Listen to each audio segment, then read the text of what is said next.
واجب الاحترام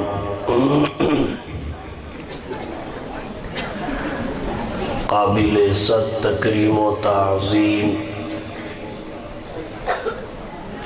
معزز علماء کرام،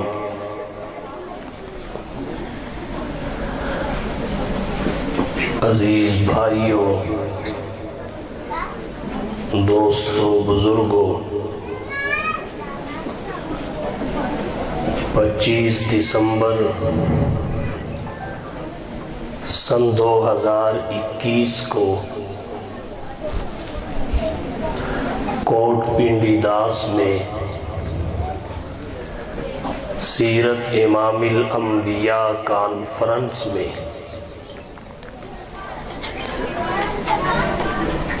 برادر عزیز حضرت مولانا مفتی مشتاق صاحب حفظہ اللہ تعالی اور ان کے رفقاء کی دعوت پر آپ سے مخاطب ہونے کا شرف حاصل کر رہا ہوں۔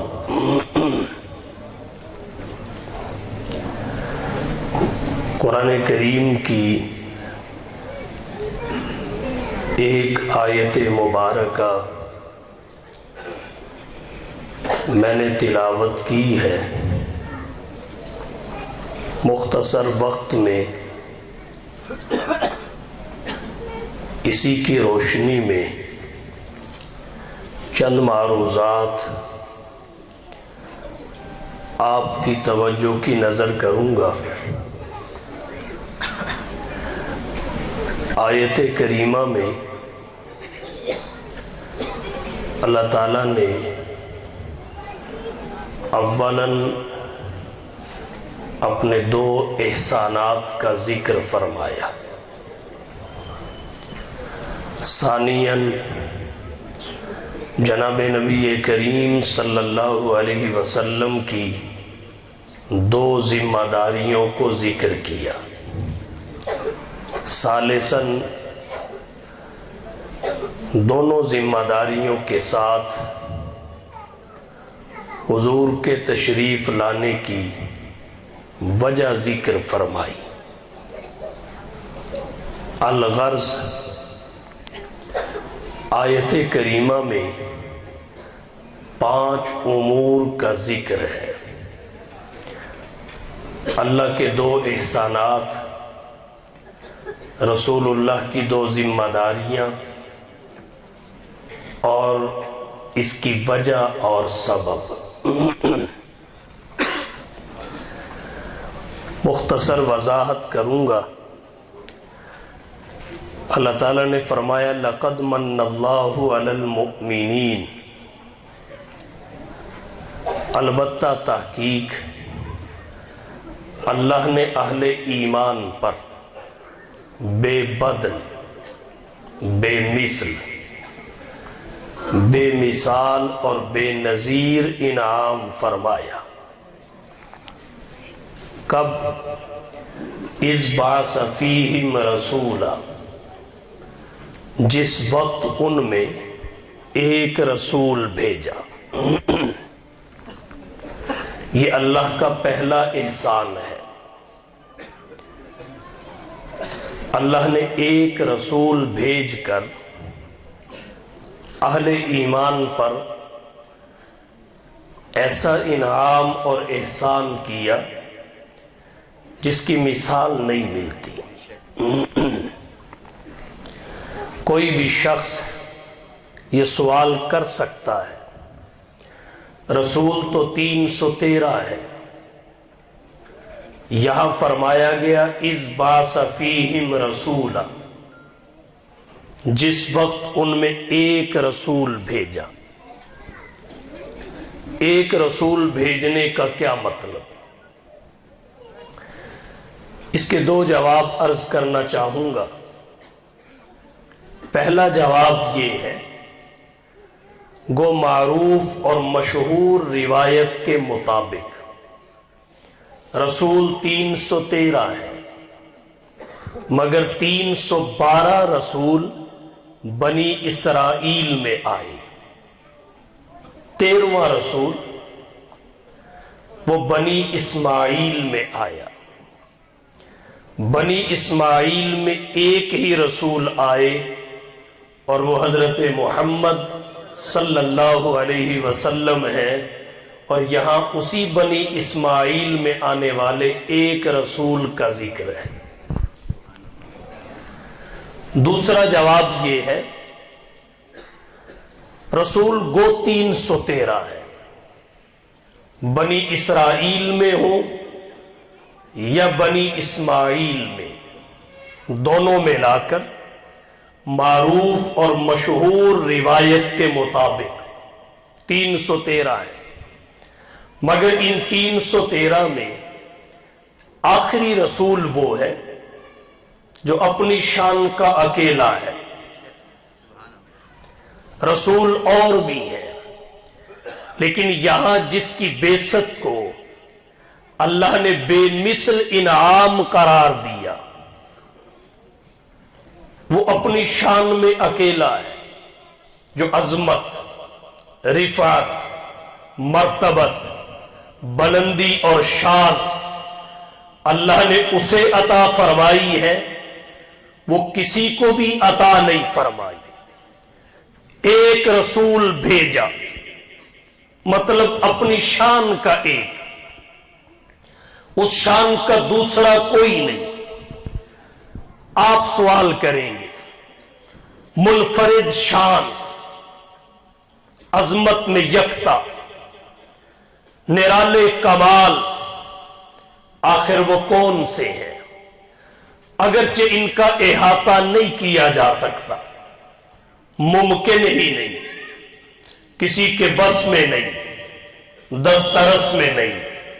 چند نمونے آپ کی توجہ کی نظر کرنا چاہوں گا۔ اپنی شان میں اکیلا، منفرد شان کیا ہے؟ محقق علماء فرماتے ہیں حضور وجود کے لحاظ سے مقدم ہے، اول ہے، پہلے ہے۔ فرمایا اول ما خلق اللہ روحی، اللہ نے سب سے پہلے میری روح کو پیدا فرمایا۔ آمد اور ظہور میں آخر ہے، جتنے انبیاء دھرتی پہ تشریف لائے سب سے آخر میں آپ کی تشریف آوری ہوئی۔ آپ اول بھی ہیں، آخر بھی ہیں، مقدم بھی ہے، مؤخر بھی ہے، وجوداً مقدم اور اول ہے، ظہوراً مؤخر اور آخر ہے۔